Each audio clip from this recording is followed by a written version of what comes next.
Tonight, I am honored to be seated with the man who is now in a seat that I once cherished quite a bit. He's doing an excellent job as the host of the Future Forecast Group now. I have Sean Mahoney on the line. Sean, always good to see you, my friend. How are you? I'm doing great, Dennis. Thank you for having me here. And yeah, it's good to talk to you again. Yeah, we had a great discussion last time. I was just so insightful in hearing your spiritual journey. That's when I was first kind of kicking off with this podcast, and you were getting your feet wet as the host. And it's been a year, and it's been an exciting year. It's been a big year. I think a lot has happened. It feels like really 5 years could have passed since our last conversation, I think. Absolutely, it has been an absolutely crazy year. So much has happened, and it feels like things are speeding up, right? So Yeah. Yeah, it tends to feel that way, especially every single week. I mean, let me ask you this now. You've had about a year in. What has this experience been like working with the team every week, checking in with them? You're getting to see their data, you're analyzing, you're talking about it. What's that been like for you?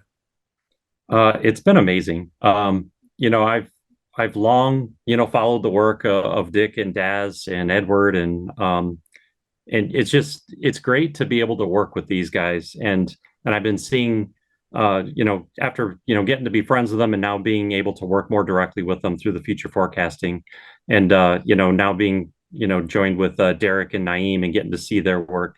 It's a great place to be. And every time we come out with a new project and I get to see this was the tasking, and I get to look at their data and pour through it as the analyst and Yeah. kind of decode the themes that emerge from that. And it's like being a kid in a candy store, kind of getting to Yeah. see um, what is unfolding in the mind of a remote viewer when this tasking is being asked. Yeah. And you're getting to see it before everybody, and you're getting to see everybody's data before the viewers themselves even see it. And that's kind of neat to be on the inside of really such incredible minds, I think. Yeah, it's an honor. It was an honor to join the team, and to this day, a year in, it still feels like an honor. Like it Yeah. hasn't worn off and hasn't like Yeah. dulled to just like monotony. Like, oh, it's just another. No, it's really cool. I still say it, that I started, I guess it was 2019, 2018. Like I said, it all blurs together. And now I've been on the podcast for the last year, and I still say I still feel like the little kid that got to sit at the grown-ups table. Yeah. And I still carry that honor with me that I got pulled in to work with the team. It's such a, like you said, a great honor. What for you has been, let's start with your high point. Anything stand out over the past year, like just a wow, aha moment? Well, we've done some really exciting projects with the team.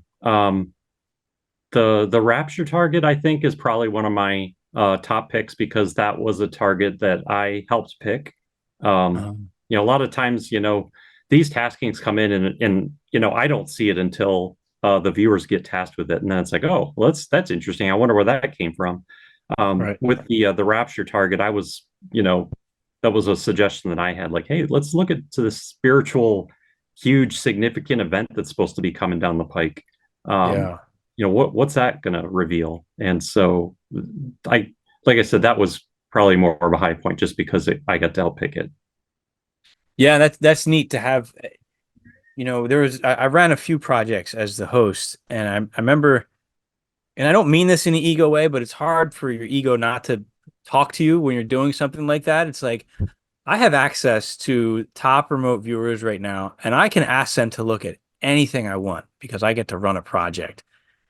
The responsibility and the power in that, I mean, it's not to be taken lightly. It's an incredible thing. It's like, man, I can know anything I want. And it really, I used to really sit with that, and it's humbling when you think about who you're working with and what you're asking them to do, and what you have access to. It's incredible. And to pick a target like the Rapture, that's I want to get into that in a little bit. Maybe we can talk a little bit more about your experience with the Rapture. What has been, I'd say, the greatest challenge stepping in here? Um, well, I have to say the biggest challenge is so recently I got pulled into the viewing team on crypto targets, and Yeah. so um, I don't buy or sell cryptos. I don't follow cryptos, so I don't know anything about them. And to be asked to be a viewer on crypto targets was a little intimidating to me, especially Hmm. with the caliber of remote viewers on the team. Right.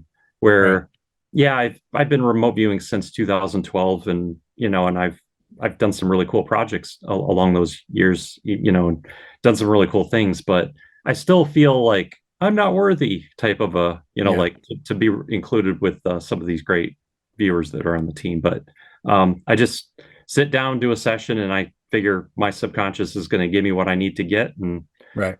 see what happens, right? Yeah. But that's the You biggest know, challenge is having to overcome that it is. intimidation.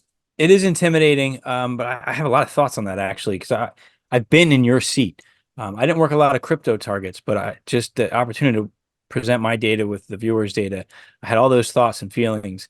Um, First thing that comes to mind, I interviewed Glenn Wheaton, and what he was telling me. He says it's great. We were talking about UFO targets specifically. And he says, yeah, you can get a guy who knows UFOs and understands UFOs and he can give you all this data. But when you get somebody who knows nothing about UFOs and starts bringing back, UFO data, that's significant because they don't have that, in their conscious mind and memory to recollect and put down there. And that's similar to you, right? You don't have any experience with cryptos to that extent. So what you're getting is really raw data. Right? And Exactly. I also think that and I've had some subscribers very kindly share this with me. Um, Seeing someone new step onto the team who's not as experienced as the other viewers, in my opinion, has brought value. It's been very comforting to me. Our audience, our viewers, meaning our subscribers, are so kind and supportive, and I know they find value in seeing guys like us who are just trying to become better remote viewers having that opportunity to work with the team and obviously staying humble with it because I think we present what most of us go through as viewers, the challenge, the hardship, the doubt, not always hitting the target or being frustrated with things. That's a normal experience for most of the people that are at kind of this level that we're at. And I think there's value in that too, because a lot of our subscribers, everybody loves the data, but there's a lot of people watching us who also like learning the process and watching how we collect data and how we present it. There's one thing I've learned through this community is that there's more than one style to get the data, right? And I think there's value in all of that. So that's just my 2 cents on, what you just because I've sat in that exact seat and had those same anxieties and worries. Yeah, I appreciate that, Dennis, and that makes a lot of sense. Those are good points. Yeah, and I think you're doing a great job from what I'm hearing, what I'm seeing. It makes me feel good that the team is in good hands because that was such a project that was so personal and near and dear to my heart. So I wish you the Well, most continued success on that too, Sean. I appreciate that, and another area where I had that intimidation, Dennis, was filling your shoes, buddy. Because I watched some of your, how you talk to people and Right. how you handled those debriefs, and I was like, man, I don't think I could do as well as Dennis did, but so I've done my best, but filling your shoes was a big I intimidation of mine as well. I appreciate the compliment, and I don't want you to feel intimidated by any means because you're wearing Sean's shoes, right? Like I have my own style and approach, and you've developed your own style and approach. I just saw a clip the other day. I don't remember what it was. It was only like 3 minutes long. I just watched that and went, oh, yeah, he figured it out. You're comfortable now. Like in the beginning, as any new host, it's like I don't know these people. I don't know when to interject. You've got your flow, you've got your rhythm, and that's awesome. So I'm happy to see that. So Yeah, nicely thank done. We could go back and forth all day talking about the position, but I think people listening and watching want to hear a little bit more about the nitty gritty stuff with remote viewing. So let's start with the Rapture target. You said you picked this, so walk me through. First of all, so what was the specific tasking? Because it's a little bit foggy. I know I did an interview, I think, with Edward on this one. Oh But what gosh. was the tasking for that? Just off the top of your head. We don't have to. We'll be unprepared tonight, but if you can recall roughly what your Okay. intent was. Yeah, so the intent was, and yeah, I don't have the actual tasking statement because we went back and forth on that one, trying to figure out, okay, what is the right way to ask this question? Hmm. So there are, so many different spiritual beliefs, Right. religions out there, but a lot of them have this one thing in common that goes with this sort of judgment day type of event Yeah. or a splitting of the timelines. We have psychics like Saratoga Ocean or Anelia Benz talking about a timeline split. You have the Christian view of the rapture. The Law of One books talk about Hmm. harvest, but and you, we've had people in the comments saying those are not the same things, but when I kind of look at them with my neutral glasses, I see Yeah. very Very similar patterns similar. emerging. And Yeah. so Very similar. what I wanted to know was these different points of view seem to be talking about something that's very, very similar or the same thing. And so we tried to ask it in a neutral way. Um, and we just wanted to know what is this future event and what's going to happen. And Yeah. so it was kind of interesting to see some data coming out talking about a split. It also was talking about, the even, Edward drew a blue avian type bird, like the Yeah.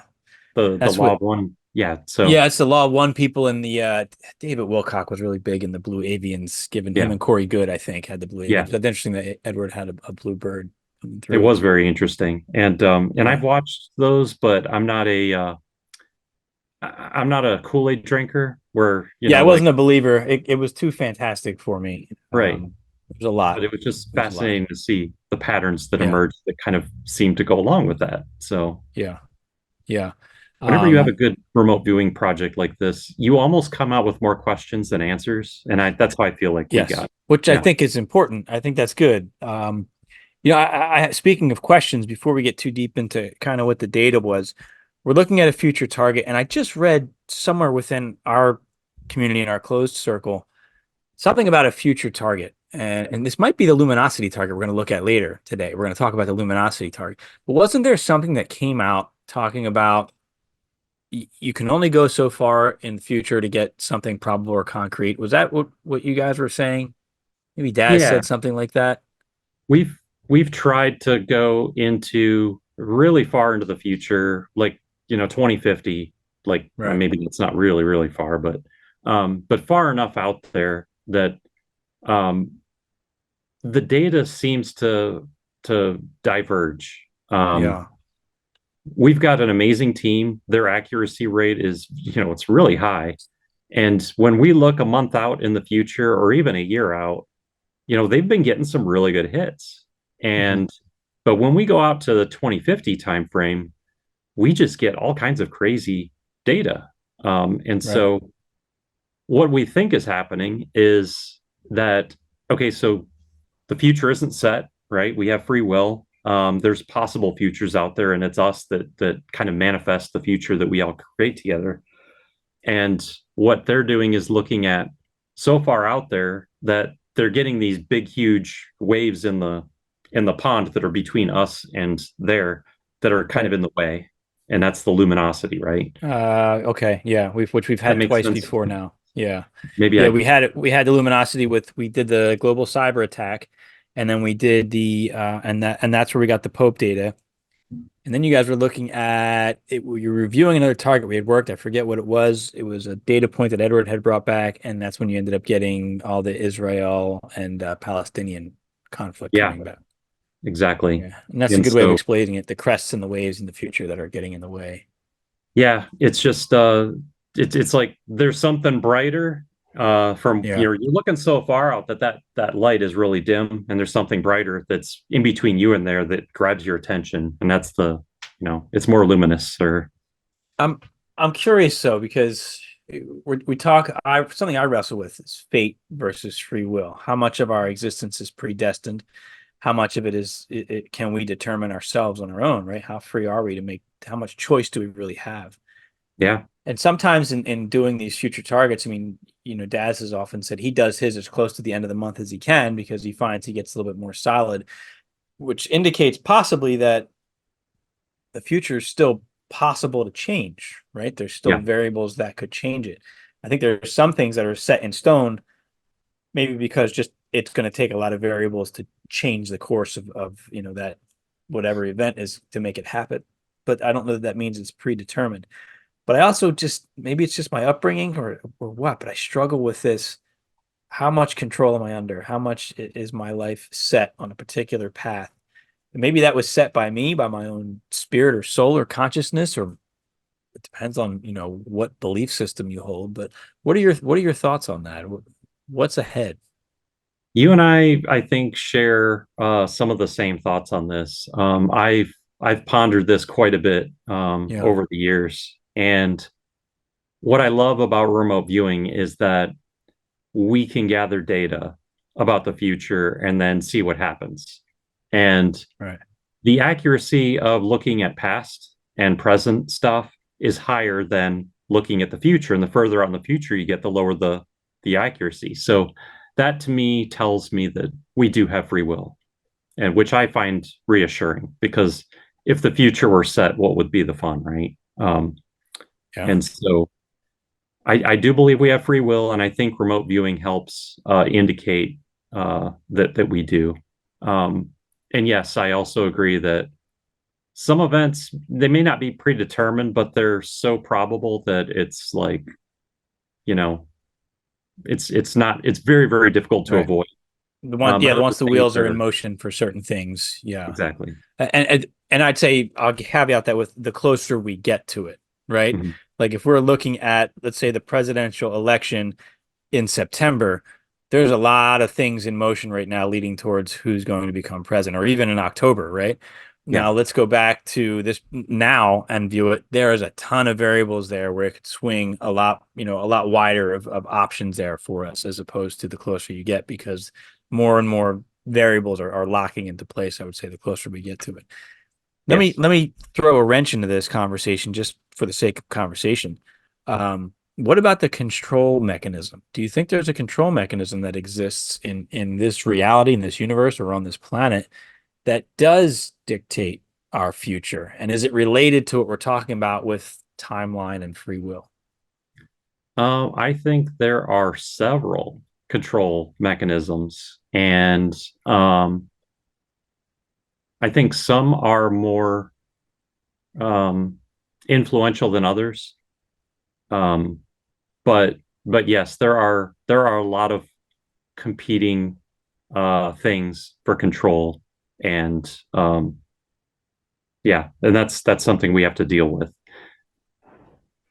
I don't How know if does that that makes sense the way how does I that play explained it. into our the idea of destiny? I mean, you're still saying we don't necessarily have a destiny, but we have a third party that tries to come in and give us a destiny ultimately in the biggest picture that we can possibly Yeah, perceive.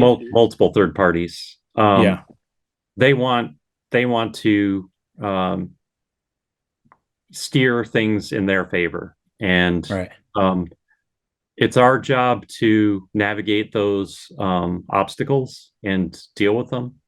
And they do make our job more difficult if we're trying to accomplish some sort of a goal or work Right. towards something, and these things are happening in our lives, influencing us to do things that they want versus that are odds with what we want. So I know I'm being really generic, but I'm trying to think of an example that I can Well, use to explain that. it's But a hard thing to I mean, let's just take it down to your own life, right? Like you're now on the crypto viewing team, or I'm sorry, mhm, I still say crypto viewing, the future forecasting group. You're here now. Now let's say that holds some great spiritual significance for you in your life. Is it possible that something either nudged you here or nudged you away, was trying to nudge you away from here? I mean, is that more specific, like a thing, something coming down on your own oh yeah. path? I think there are, like I said, I believe that there are competing third parties that Right, some are in your corner, trying to help right, you, and some are trying to help themselves. right. And they're competing with each other. And still, ultimately, it's us that have to make the choice, um, and take the action to follow through. But sometimes these things make it easier or harder for us to do that. What happens if we're being so blindly influenced we don't even recognize? Like, there's a lot of people, and I say this with respect, but there's a lot of people that go through with blinders on, unaware that they have blinders on, unaware that there's a greater reality out there, and Mhm. they're plugging away, that some would say just like an NPC. They're just doing what they're told. I was just going to That say those are the NPCs. Yeah, but that sounds like a almost like a predetermination, a predestiny, right? I mean, and some of us have been in that mindset for points in our life. So this would actually be oh God, this, okay. So I have an example, Okay. and I think our audience is really, because they're into remote viewing, they're also like, yeah, past life regression stuff. That's really Right. interesting too. Um, and this ties into the rapture. It ties Yeah. into It's all all this type connected of stuff. tonight. We got it. Right. So I had a past life regression a couple years ago with a friend who was getting his hypnosis certification. And in order to get certified, he needed to have a recorded session with somebody and send it in to his instructor to basically they say, yeah, you did everything right, good job, or Right. here's your pointers, whatever. And he wanted to use me as a guinea pig, A, because we're friends, B, because I'm also a hypnotist, and C, because I've had past life regressions before, so it wasn't Right. anything new to me. And so, he says, hey, would you mind being a guinea pig for me? And I said, sure, it'd be fun to help you out and have another past life. Yeah. And so, and this is where, okay, so people are, I want to give you a couple caveats with this. First of all, I believe in past lives, but I'm not going to sit here and tell you that like everything that you get in a past life regression is the truth. All right, I see the roofer guy coming. We're gonna have to pause for a second. Let me pause it right Um, here. yep. Okay. So I'm not going to say that I believe this 100% because it's a fantastic story. Right. Maybe it's possible our subconscious mind will craft a story to instill a lesson upon us, like, hey, Right. this is a lesson you need, so here's a story that kind of conveys that, Yeah. kind of like a dream, maybe. Uh-huh. Um, but I'm very open-minded. I do believe in past lives. I'm open-minded to this one, but it's a fantastic kind of out there story, and who knows? Um, so if you guys are familiar with the books by Dr. Michael Newton, Journey of Souls, Destiny of Souls, are you familiar with them, Dennis? I'm not. No, I'll write that down. So Dr. Michael Newton was a traditional hypnotherapist, and he never really believed in past lives. He did childhood regressions to deprogram traumas, but he had people coming into his office that would inadvertently go into past lives. And with one guy that came in, he was describing being bayoneted on a World War I battlefield, and he told him his name, his rank, what battalion he was with, and Dr. Newton was a history buff. He went to the British history office, and he found this guy, and he died in World War I, and he was the rank and with the battalion. This guy Wow. said. So he opened up, and he's like, "Okay, I'm going to start these past lives seem legit. People Yeah. are having some legitimate experiences, and I'm deprogramming their issues, and they're getting better. So there's something to this." And then later, he had people coming in, or a woman that came into his office, in particular, who was, they call it the term somnambulistic, which means you're very easily going into a really deep state, and you're very suggestible, very hypnotizable. Right. And this woman went into the space in between incarnations. And he was just blown away. He's like, wait a minute, what? And so he was following her around and asking her questions. And so he discovered that if he took somebody into a past life, followed them through their death and into the tunnel of light, they would begin remembering their conscious time spent in between incarnations. And so he developed a technique to do this, and he called it life between lives hypnosis. And so I was like, well, damn, I want to have an experience like that. I want to know what's that like, right? And Right. so there are a bunch of different hypnotherapists that are trained in Dr. Michael Newton's techniques, and they regress patients. And in fact, I talked with two hypnotherapists who study people that have had past lives on other worlds, and Okay. they talk about the progression of these civilizations not on Earth, and things that have happened with them. And as it turns out, there is a very common theme throughout the universe, and that is that civilizations develop themselves to a point of technology so much out of balance with their spirituality that they end up destroying themselves. I find that Yeah. fascinating, given where we're at on humanity, planet Earth right now, and all That's like the this. simulation argument by Nick Exactly. Bostrom from Oxford too. Yeah. Yeah. I mean, we're going full AI. We're going, you know, we're getting very lifelike androids and robots now, but Yeah. there's very little in spirituality. Still very taboo to talk about remote viewing in the mainstream. And so I see us being out of balance with that as well. So I want to say this is back in 2015. Um, I agree to have this past life with my friend. I've already done some past lives in the life between lives hypnosis with a hypnotherapist certified in Dr. Michael Newton's technique. So I kind of knew what it was like. And so when my friend regressed me, I found myself not in a human body, but a bipedal, humanoid form. I Mhm. want to say it was a super, super technological civilization. The closest thing I can use to describe it would be like the Hulkbuster Iron Man suit in the Age of Ultron movie. Um, Okay. we were bigger than humans, but bipedal. But we had so much technology integrated into our biology that you couldn't tell where the biology stopped and the Mhm. technology began. Um, I was on this planet hunting through debris, looking for survivors of my kind or their kind to kill theirs and save mine.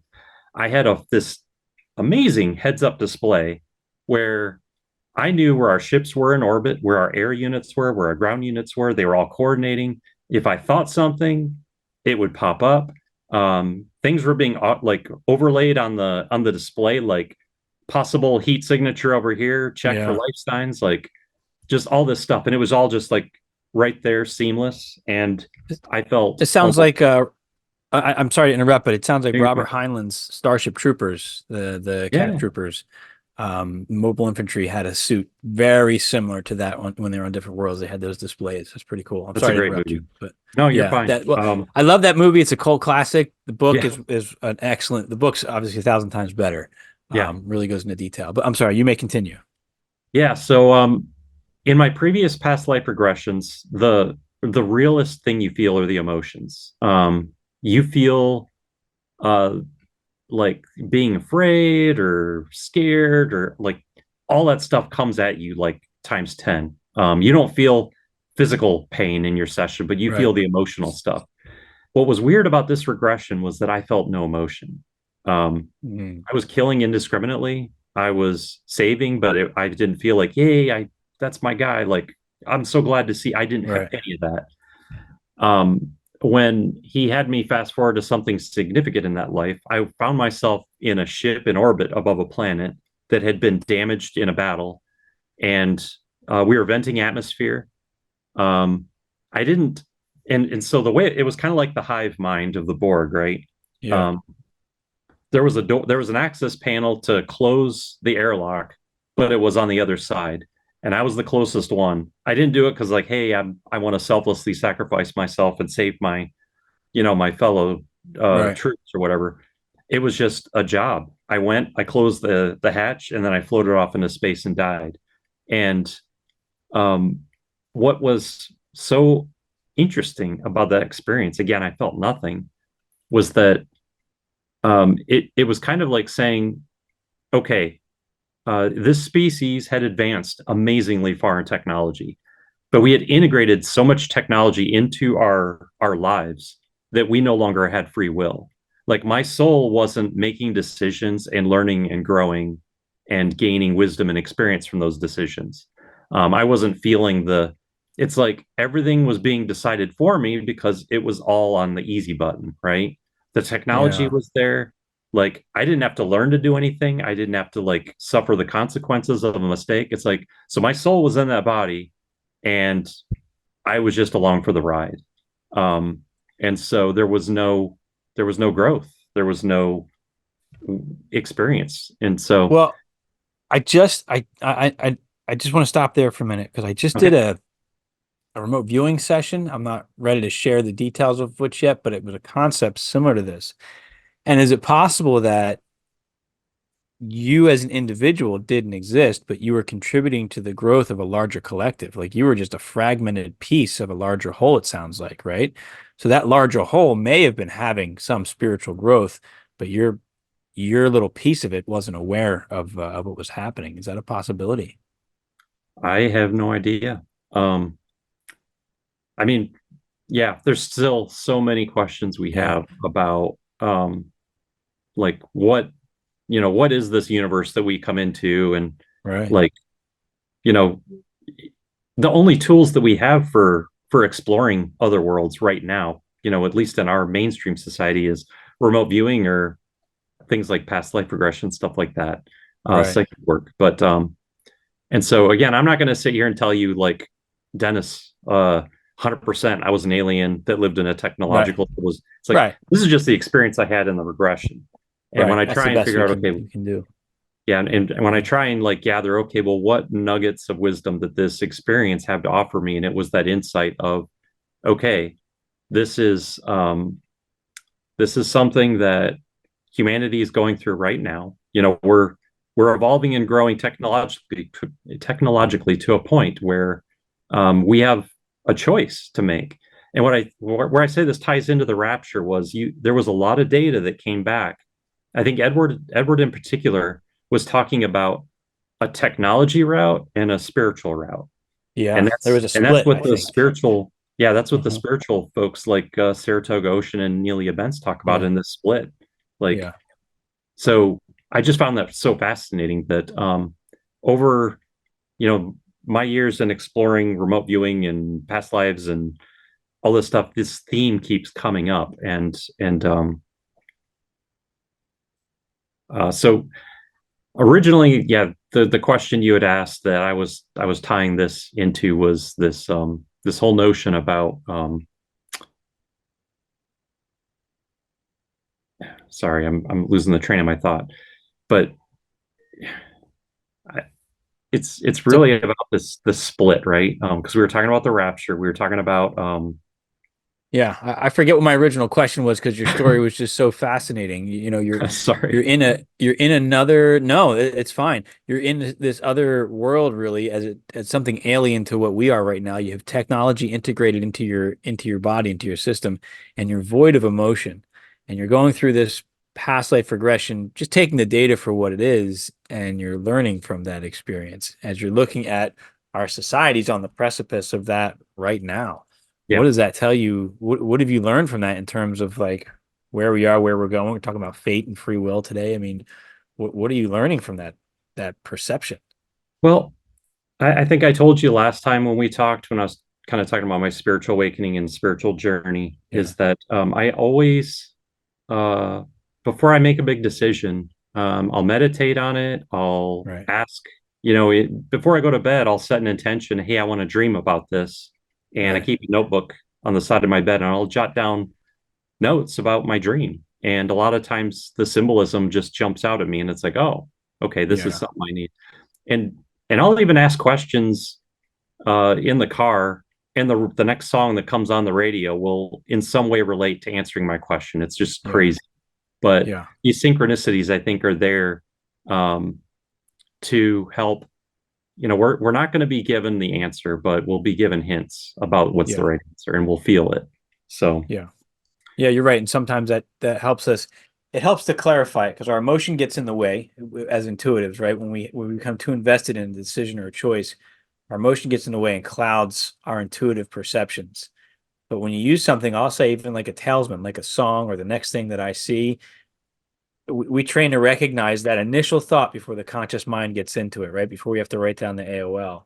And I mhm. think that's a really good way of kind of bypassing that consciousness, that chatter, saying, okay, here's my question. Here's what I want to know. Next thing that comes on, my first impression is I interpret that. And that's what you go with. And I think that's Yep, a powerful tool to get those answers. Yeah. absolutely. And so I just I always use that as my process, and I try not to get out of balance with the technology. So I make time for Yeah. my spiritual practice. I make time for getting with Right. nature and unplugging and trying to maintain that balance in my life, because in our world today, it's very, very easy to just get caught up in Yeah.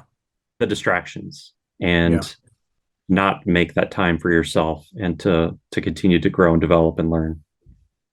You're right. It's the hardest thing. And I've had many people sit in that seat that you're in right now and say the same thing. And we talked about, and I don't mean this in a derogatory way, but like we referenced people like an NPC kind of role, just kind of going through life. There are so many distractions that pull us away from that spirituality. And I think one of the purposes of this life, of this existence, is to grow spiritually. Now, spiritually doesn't always mean going out and finding God. Some spiritual can just be finding yourself in this path and bettering yourself, right? That's a spiritual journey in and of itself. Hmm. And people are so focused on the stress that they're seeing on TV and the stress of their job and paying their bills and illness and all the other scary, hard things. You don't have that time unless you make it to sit and just reflect in the silence, reflect in nature, reflect on your own life and what am I doing and why am I doing it and how did I get here? Yeah. A lot of people don't have time for that because we're constantly filling the void with technology, with TV, with music, with all this stuff. We don't listen to our own inner voice anymore. So I think I do the same thing. I make time every day so I can connect with myself and find that guidance so I don't get sucked into that trap because then I feel like, oh my gosh, I have just been pulled instead of making my own path. I prefer to make my own path. It's hard sometimes to make your own path, but we got to make that time for it. Oh yeah, it's very difficult to make your own path sometimes, especially Yeah. with all the competing influences that are in the way. And Yeah. yeah, it's tough. Yeah. So how has this changed you, this information that at some point you may have been a alien super technological soldier that sacrificed himself for the good of the Borg? I mean, Yeah. Well, I think it was during lockdown. Um, a buddy of mine had gotten in touch with some two guys that were using Dr. Michael Newton's regression technique, right. and they were using the technique with their clients and actually doing research into people that lived past lives on other planets. I think I just briefly touched on this. You did, yeah. And they were doing research into like what happened to those civilizations, and that was what they had determined was that it was a common theme that civilizations developed to the point that they're technology heavy and they destroyed themselves. If they were out Right. of balance in that way, it ended badly for them. And so that was kind of like the main thing that it.